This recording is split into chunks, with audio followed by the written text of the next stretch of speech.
space for conversation around women's health through the lens of naturopathic and Eastern medicine.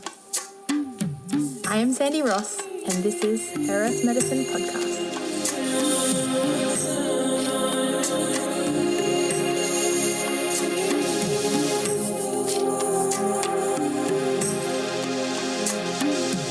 This podcast is multi-leveled. Episodes for patient education to graduate practitioner level. Thank you for tuning in, and I hope you gain value from this episode. So let's talk all things the fire element from a Chinese medicine perspective.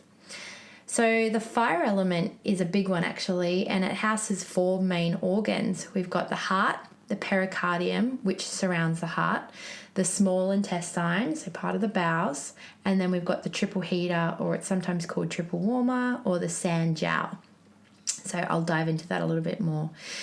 The season that's associated with the fire element is summer, and the color is red. So you instantly think of that kind of hot energy, which is very yang, representing the light and the warmth from the fire element.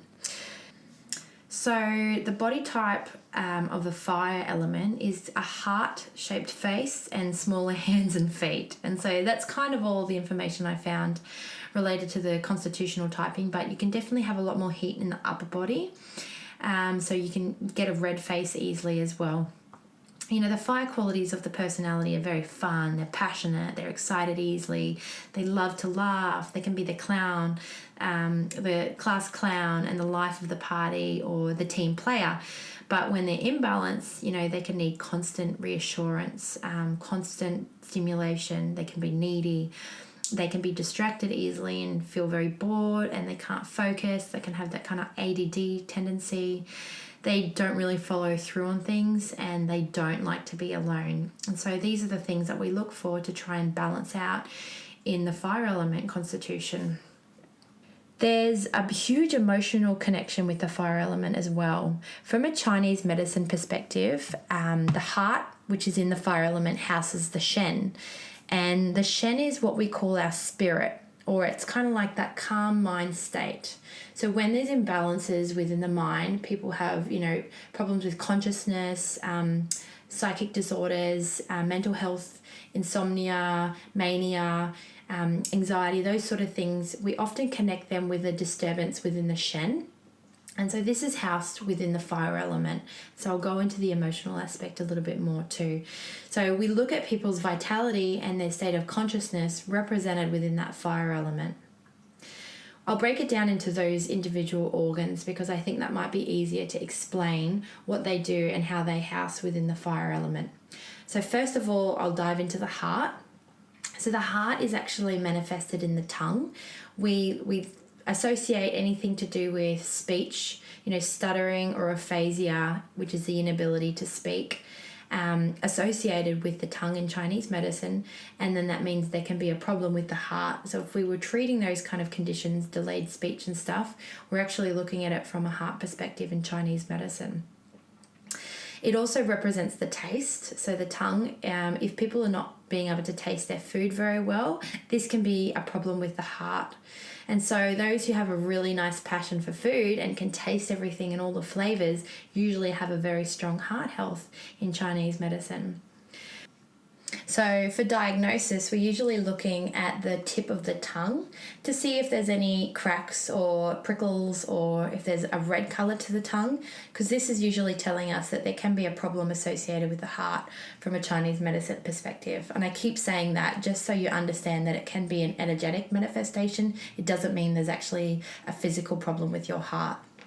And so the red tip could be, you know, problems with your sleep, so insomnia or problems to fall asleep, problems to stay asleep, excess anxiety, so more anxiety than normal. But it also could be a problem with your blood or your blood vessels, because the heart rules the blood vessels of the body. So, you know, blood pressure problems, whether low or high, that can also be associated when we're looking at that tip of the tongue. The liver in Chinese medicine moves the blood and the spleen holds the blood, but the heart governs the blood from a Chinese medicine perspective. And so blood in Chinese medicine moistens and nourishes your entire body. And so if there are problems within the blood or the vessels in the body, we do need to look at the quality of the heart health, along with other factors like the spleen. But I'll talk a little bit more about the Shen, as I mentioned before. But there's a lot of texts that talk about a healthy Shen actually comes from having healthy blood in Chinese medicine. And so we need to really make sure we're looking at the quality of the blood and make sure there's proper circulation and there's no deficiency within the heart blood to really help to be able to house your spirit or your mind, your mental state. The heart actually also controls perspiration. So perspiration is the fluid associated with the heart. So people that perspire excessively, whether from demanding exercise or not, so whether you're just exercising really hard or doing nothing at all, that can be a sign that there's a qi deficiency of the heart from a Chinese medicine perspective. So the fire element, just coming back to the emotions, the fire element's really important for our joy and our ability to be passionate and be also optimistic in life.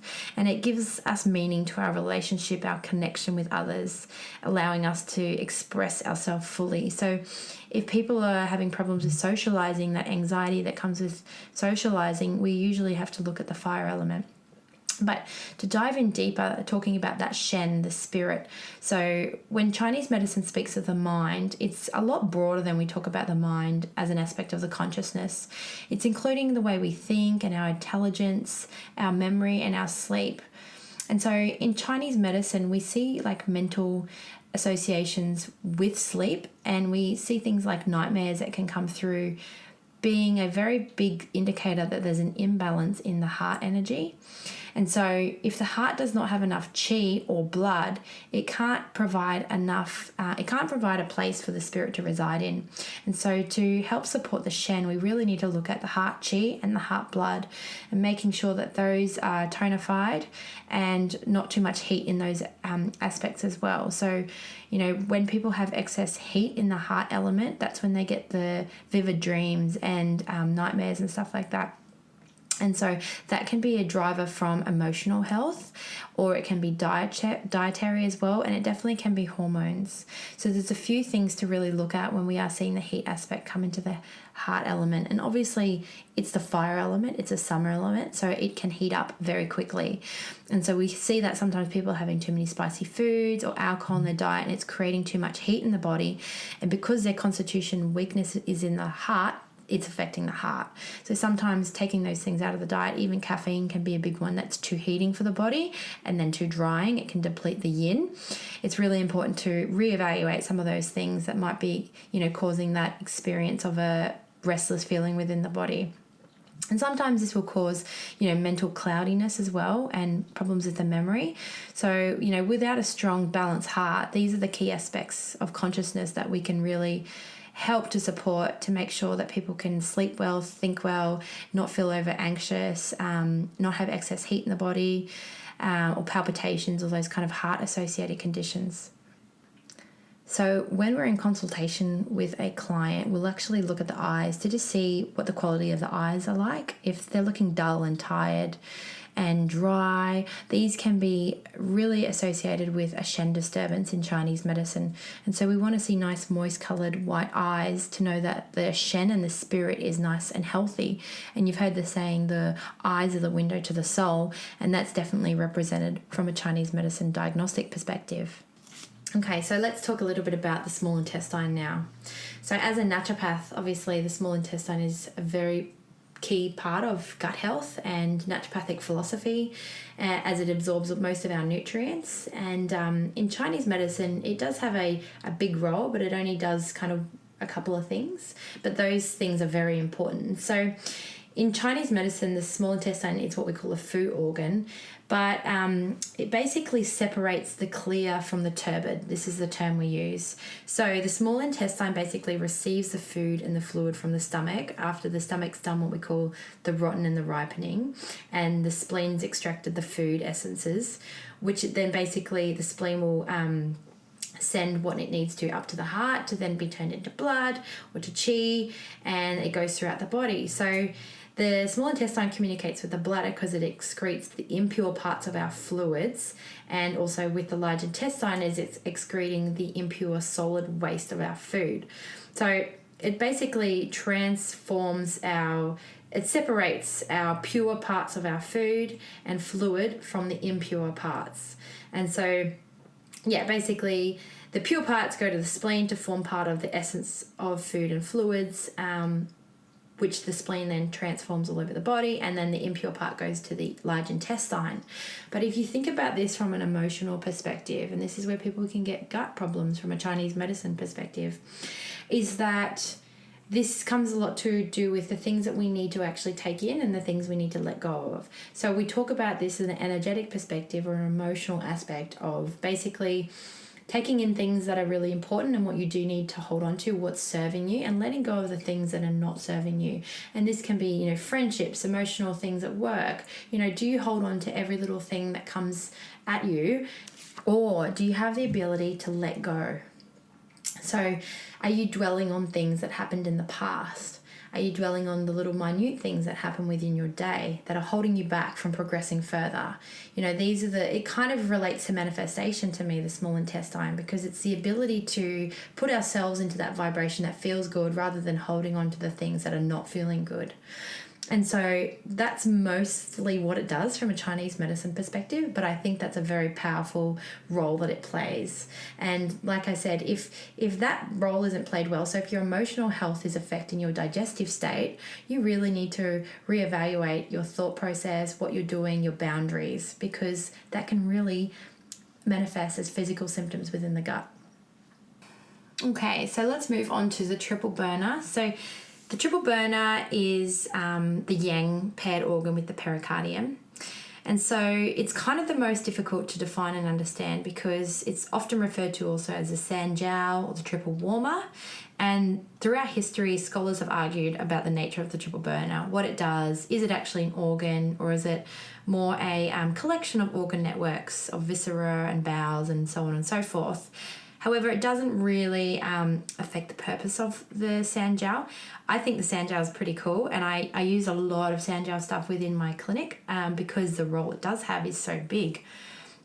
So basically, when I say sanjiao, that just means 3 heaters of the body. And so we're breaking the digestive system up into 3 sections. So I think that's pretty cool and pretty powerful.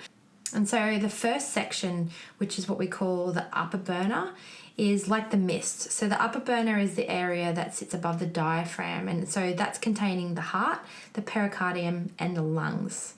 And so the upper burner's main function is seen to be able to basically control the fluids all over the body and to be able to form of fine vapors and mists.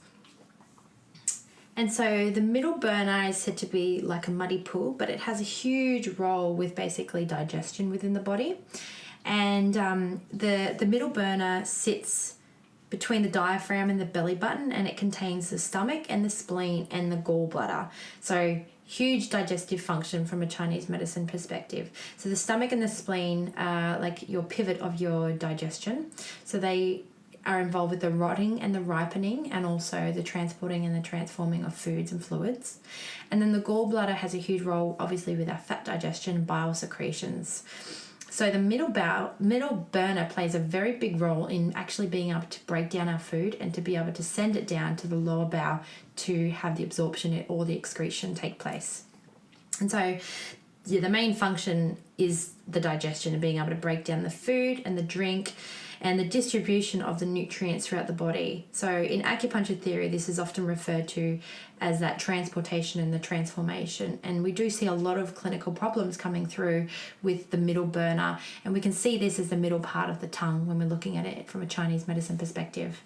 And so the lower burner is like the drainage ditch, and this sits below the belly button and contains the organs of the kidneys, the bladder, the small intestine, the large intestine, and so uterus is also considered in there, and also the liver. So functionally, not physically.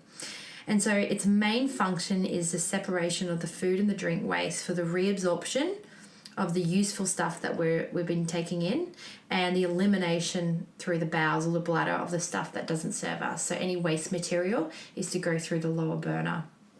And so there are points specifically we can use in Chinese medicine, acupuncture, and herbs and stuff to help influence and encourage the health of the burners.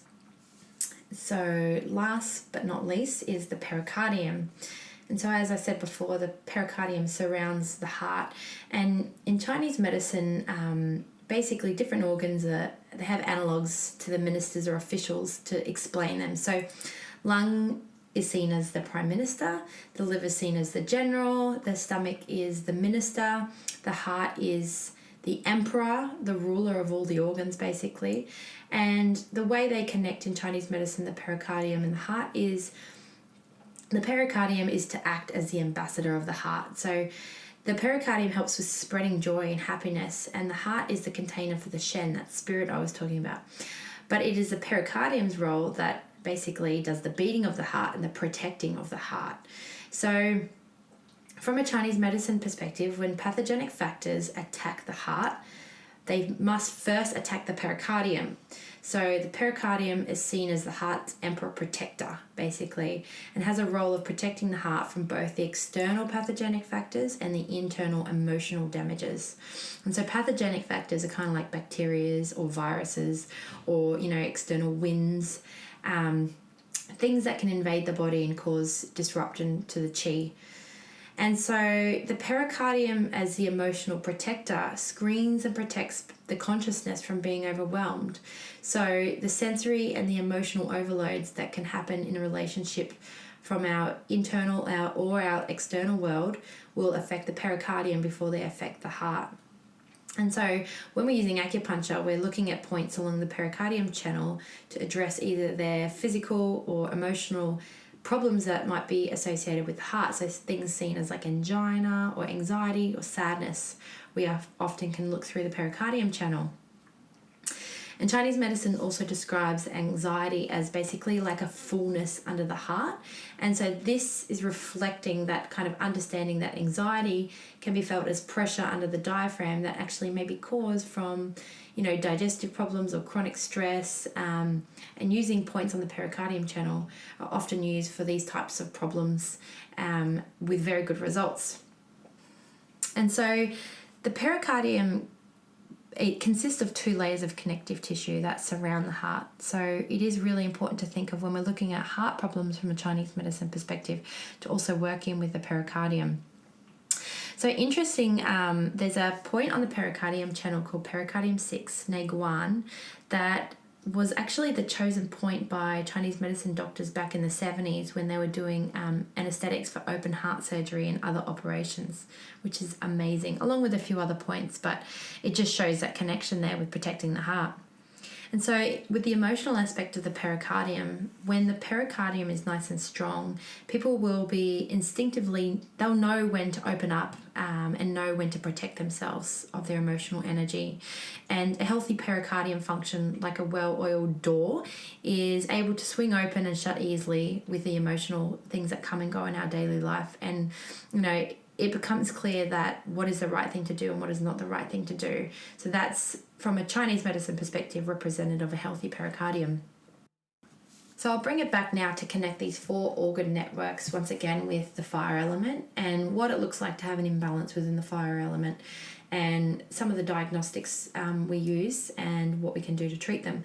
So, obviously there's a lot of things happening with those organs within the fire element. So anything related to, heart palpitations or angina, arrhythmias, that can definitely be a manifestation of a problem within the fire element.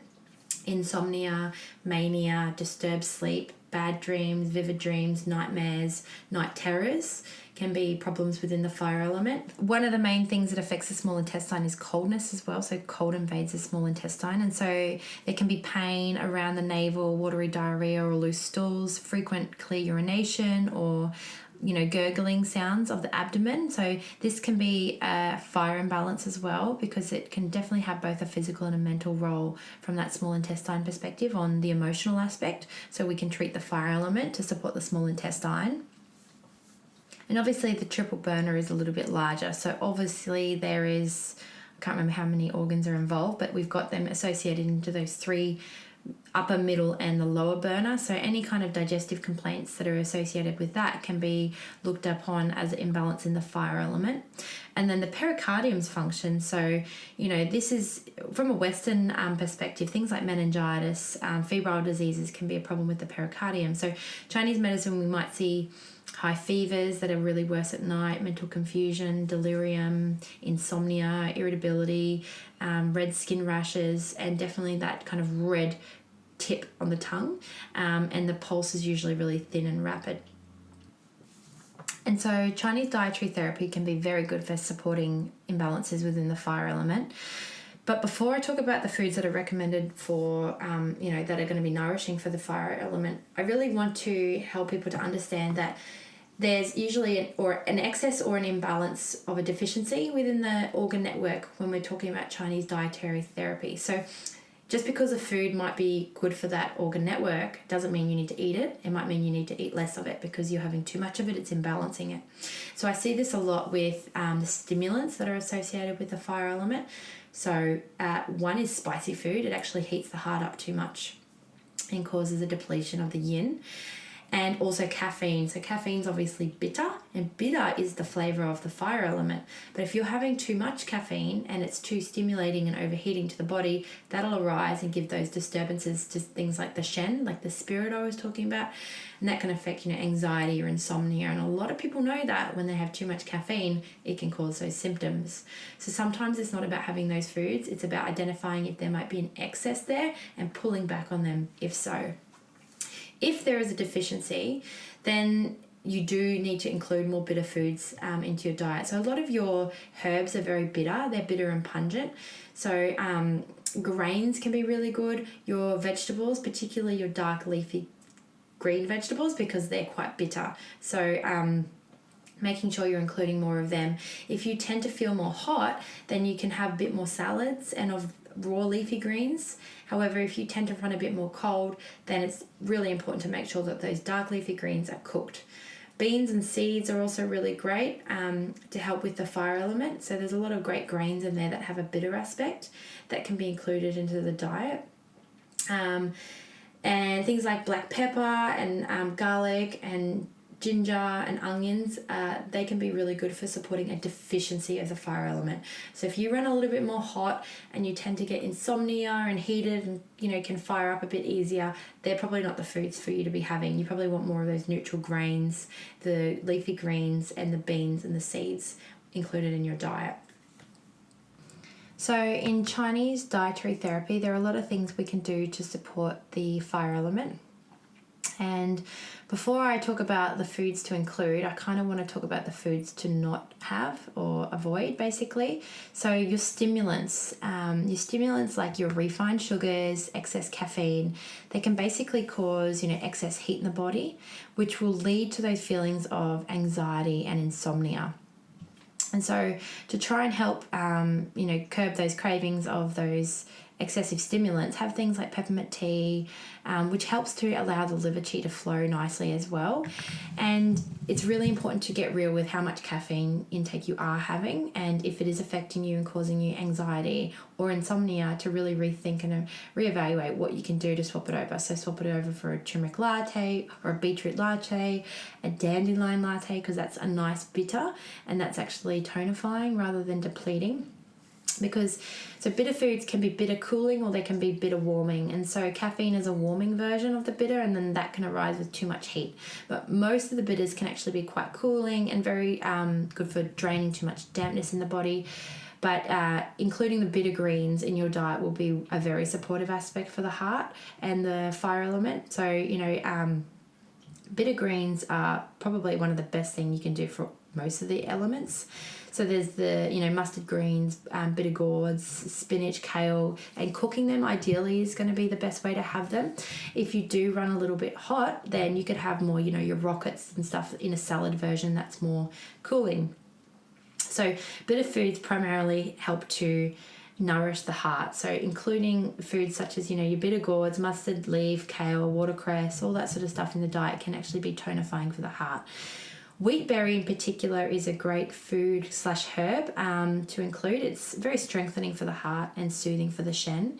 And you can mix it in with the grains in white rice to make like a congee, or you can roast them up or make a tea out of them even. Rose tea is another great option. So you can get rosebud and make a beautiful tea out of it. It's very soothing and calms the shen from a Chinese medicine perspective. So, you can even add it to soups and stews. It doesn't have much of a flavour, but it's so beautiful to watch. Excuse me. Also jasmine. So jasmine green tea is very good for helping to support the heart and calm the shen from a Chinese medicine perspective. There's another great herb called tree peony, which helps to put out that excessive fire in the heart and also in the liver. So if you run hot and you do have, night sweats, insomnia, nightmares, kind of a lot of stuff happening within the night with the heat coming up, then you might need to just cool things down a bit. So using the tree peony bark can be very good for you. So you can make that into like a soup, you can make it into a tea, you can add it with some other spices and cook with it, and you can find it at the Chinese grocer very easily. A couple of other great things to support the heart. So dates are considered a great food to support the blood and support the heart, which then supports the fire element from a Chinese perspective. And also organ meat. So if there's an imbalance within the fire element within one of those particular organs, you can actually eat the organs. So, you can get chicken hearts, and you can roast them up and however you want to eat them, cook them on a barbecue or whatnot. But that can be very tonifying if there's a deficiency in the heart. Small intestine might be a little bit harder to get, but, I know that lots of cultures eat it in a very delicate way. So definitely be open to looking at organ meats because they can be very, very tonifying for the deficiency within that organ. All your phytonutrient-rich berries are going to also be very great for the heart. So you think of the berries, they've got those beautiful colours in there like blood, so that's also going to be very tonifying for the blood and really supportive for the blood vessels within the body.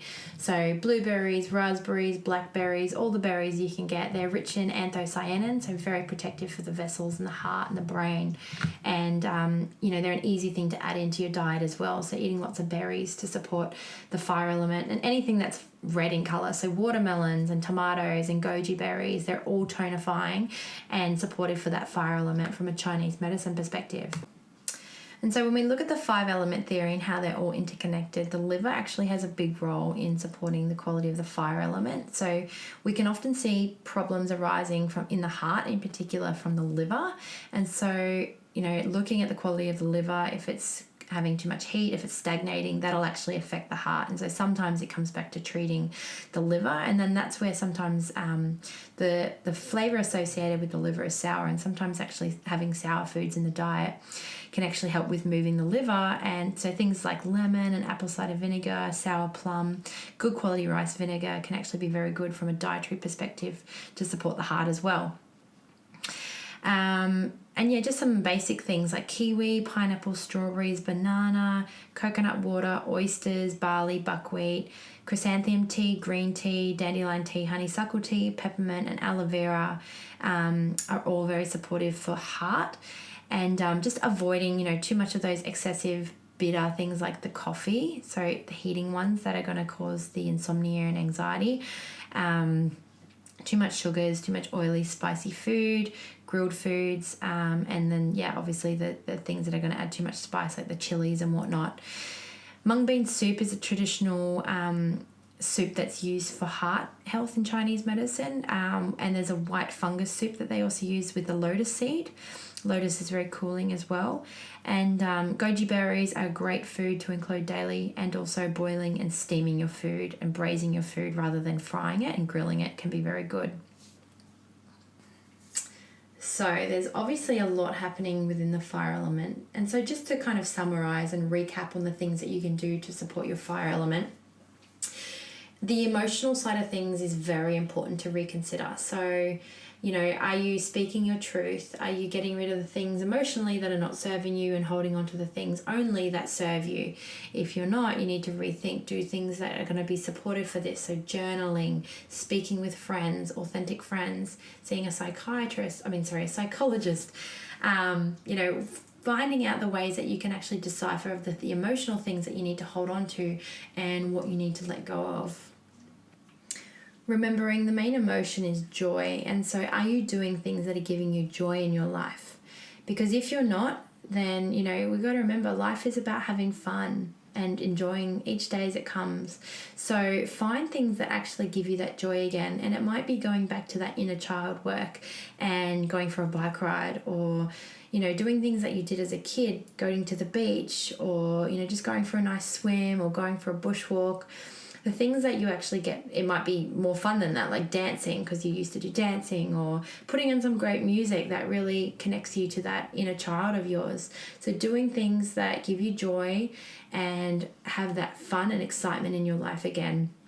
And, you know, too much excitement can be the excess part of the heart element. And so making sure there's a fine balance there. And when we say too much excitement, that can be things like, you know, gambling and addictions and whatnot. So there's a fine balance between joy and fun within that fire element. And so, you know, addictions and all that, that's a whole other podcast, but that's absolutely associated with that Shen and the fire element there too.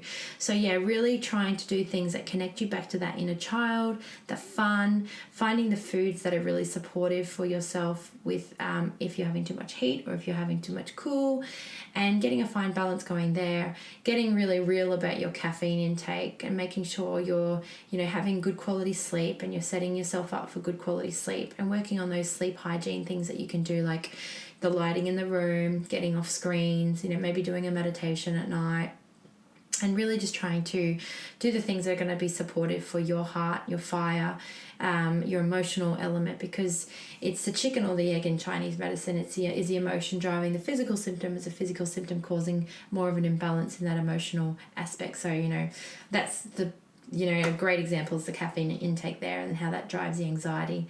So this is a podcast on all about the fire element. I hope you've found it interesting and you've gained some insight. It's been a little bit messy, but I think I've covered most of the things I wanted to cover. And yeah, I really hope there's a lot of resources out there, so you can always go and read up more things or speak to a practitioner of Chinese medicine. Go and get some acupuncture, go and get some herbs if there's things that have come up for you listening to this podcast. And, you know, it'd be great if you like this podcast, listen to the rest of the element series so that you can really decipher, you know, what's your constitutional typing and the things that you can do in your everyday life to support your element and to keep it in balance.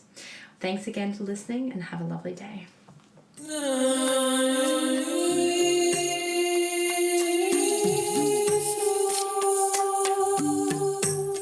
Thank you for listening. I have been a practitioner of naturopathic and Chinese medicine for over a decade. I have a master's degree of health science, and I am an academic lecturer at Australia's leading natural medicine college. I am available worldwide online for bookings. Simply go to sandyrosshealth.com.